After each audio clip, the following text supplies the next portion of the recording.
is naive, and it's the elected officials that feel that way, and the rest of us don't. Okay, so what's of most value here? Is it me being a representative? No. That's way down the list. But your confidence and your faith in the election systems is of utmost importance, because our entire constitutional republic is based upon fair elections. If we don't have them, okay? So just a quick, I just want to go into a little bit. I'm going to have to really abbreviate this, you guys. But a lot of you know me, and you know that I lost by 7 votes. They did a recount. We asked for a hand recount, because in my opinion, the only way to prove the accuracy of the machine is to take the machine out of the counting process. And they gave me every excuse. Oh, it's too costly, it takes too long, people make mistakes, it's not as accurate, all this garbage that they came up with. But the reality is they didn't want to. Okay, now, let me be clear. In Washington County, and our elected officials on every level and the staff there, in no way, shape, or form do I feel like that there's corruption in those people. I think we have honest people. But why? But why, if they have 100% faith in the machines, then why won't they do a hand recount? If they say it's too costly, that's lame. They're not sticking up for us. If they say it takes too much time, they're not listening to us. Now, I want to, you guys, I got to issue a challenge here. If we want to stop this garbage from happening, and if you want elected officials to listen to you and act accordingly as a true representative, then those of us that are on the stage today can't be the only ones doing this. Okay? The call to action is you need to be one of us. You need to be a great and powerful influence in the lives of everybody around you. That is your job. Okay? We can fight the fight. We can take the bullets that we take. We can be called names. I mean, I've got elected officials here in Washington County that have said that the only reason I'm standing for election integrity and the only reason I wanted to recount because I'm a sore loser and I'm ruining my own reputation. You know, it had nothing to do with that. Do I want to win? Oh yeah, it'd be great, but I don't have to be a representative, you guys. But the elections have got to be fair, and we have to have confidence in it, period.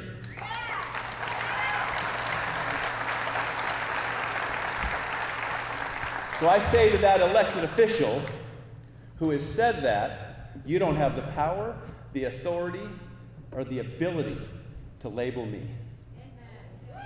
And if you have a backbone, I have a phone. Call me. We're going to talk about that. Because I'm not going to allow you to try to label me that way when I'm simply trying to stand up for my community and the people here and make sure that I truly represent you. Now, I think that if I'm not a representative, I think I can actually be a bigger influence outside of that. Okay? But I need to, you guys have to rally around the whole thing. You've got to be the influencers. You've got to be the people that should feel bad tonight that you don't have 10 or 15 or 20 people that you know that feel the same way here tonight. And the next meeting that's held like this, it's time to go to work. And I know you're busy. I'm busy. But you're not too busy to ensure fair elections, are you? What? Okay. So we had the recount with the machine. Obviously came back the same. The recount then had to have an audit. They did the audit. It wasn't a true audit. They weren't counting. We didn't know that. They weren't actually going to count and give us the results of it. Well, we had 2 independent people in there counting themselves, and I am so grateful for them. I didn't know they were going to be there doing that. They just did it independent of me. And when they did the 1,000 ballots, which is approximately 3% random survey or random audit across the entire county, it came back I won 61 to 39. But the county wouldn't listen To me, that anomaly is so large, from almost 50-50 to 61, it's too large to ignore. I think if a person were a true representative, and they were truly listening to the people, and they looked at those numbers and said, that's too big to ignore, let's do a hand recount and let's prove the validity and the accuracy of the machines, or find out what's wrong. Right?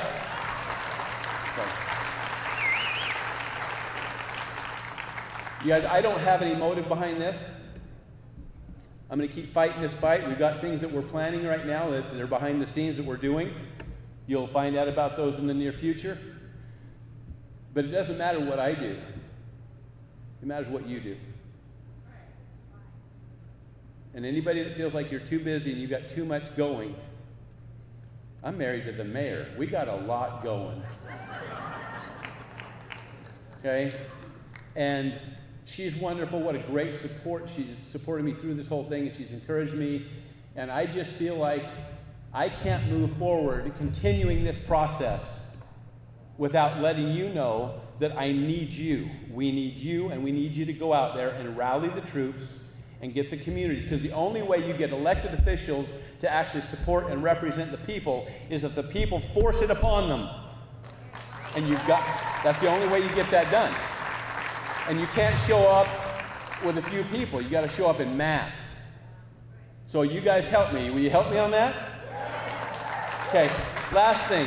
I love walking onto a stage where everybody that spoke before me unapologetically recognizes our Heavenly Father.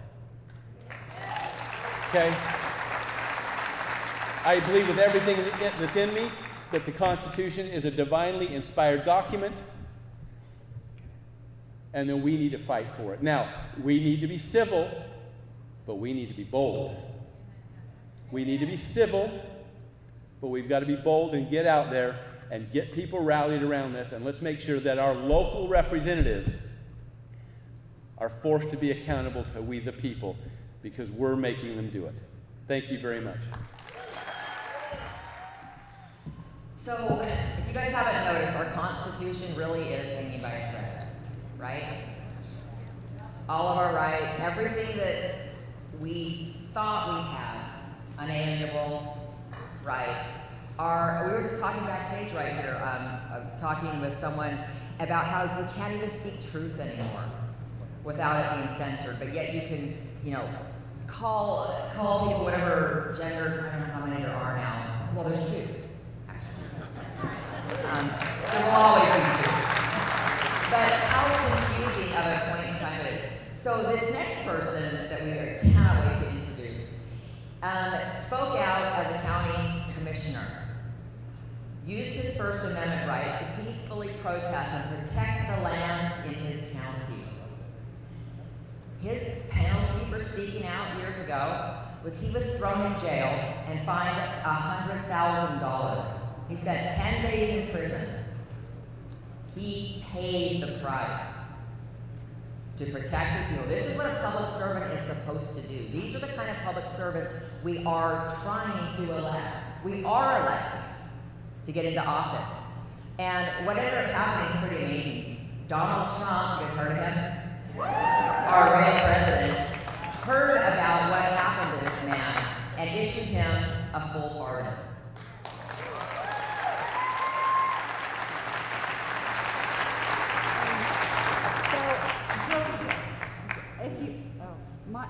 We forgot to do our shirt. Yeah, sorry, we're giving it away. We were about to announce it. It's fine. My shirt says, we need more philosophy. Phil Liner. And on the other end of the spectrum, Brian Schott. I mean, oh my gosh, it's an investigative, it's a very loosely word. He does not investigate, but he does report. So we will call him a reporter. His initials are BS. Like, why would everybody tries to call us and email us and meet us in his office? No. We're like, why would we talk to somebody with initials BS? Like, we're giving away who you are. So my shirt tonight is, the cure for BS is 2 red pills.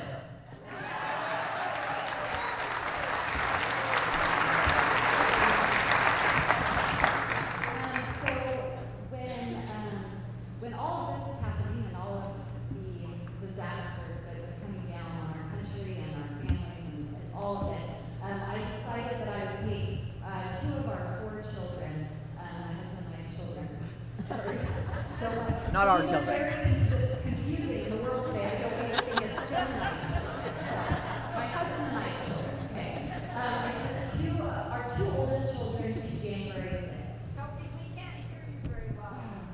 Sorry, how about that? Okay, I just want to reiterate my husband and I's children, not Gemini's.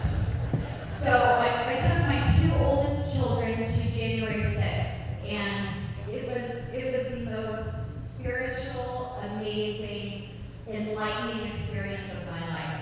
And I say that, yes, it truly was. And I say that carefully because I've had 4 children, and that experience has always been the most touching to me, and it still is, but this rivals it. Anyway, went to January 6th, naively thinking that this could not possibly stand, that an election could not be stolen from the rightful president. I truly believed something was going to happen that day in Washington, D.C. Well, obviously we know it didn't. We know something happened, but it's not what they claim happened, right? Anyway, I got back, and I was mad. I was out of my mind about how this had happened to our country. And so I decided I had to do something. And my mother's a Cuban refugee, and if you know anything about the Cuban people, they can't stand still for very long. They either have to dance or fight communism or whatever they need to do. They need to do something. Yeah. And so I came back and I was like, you know what is our legislator even doing about all of this tyranny and all of this disaster? And so I decided that I would call every single one of them. So I Googled the legislative roster, and I just went down the list, and I called every single one of them, and 125 at the time. I left a message with all of them, or with their secretary, whatever. I made sure that each of them, there was a documented record of me trying to get a hold of our representatives, right? Well, I got busy, we're both moms, life got really busy, and I forgot about those 125 phone calls I had made.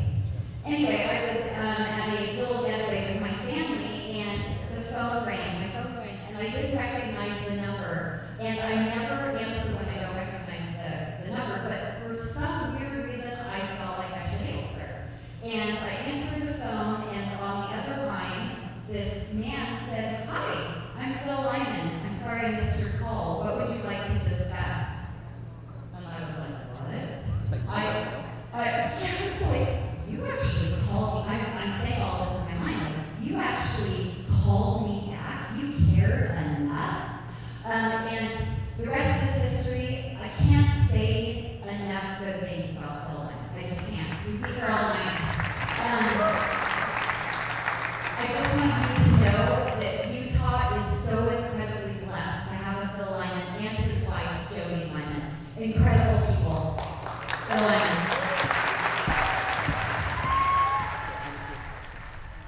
Oh my word. They saw that you dropped your pie, and they wanted me to give There's it a to you. story here. That's I was in Duck Creek this morning, and I had pie that was just so amazing. So I thought, well, I'm going to buy a pie and share it with my friends tomorrow morning. And I went out and I was shuffling my political signs around, my suitcases, and the pie started to slip, and I grabbed the box, and the pie fell right on the parking lot. So thank you. That's awesome.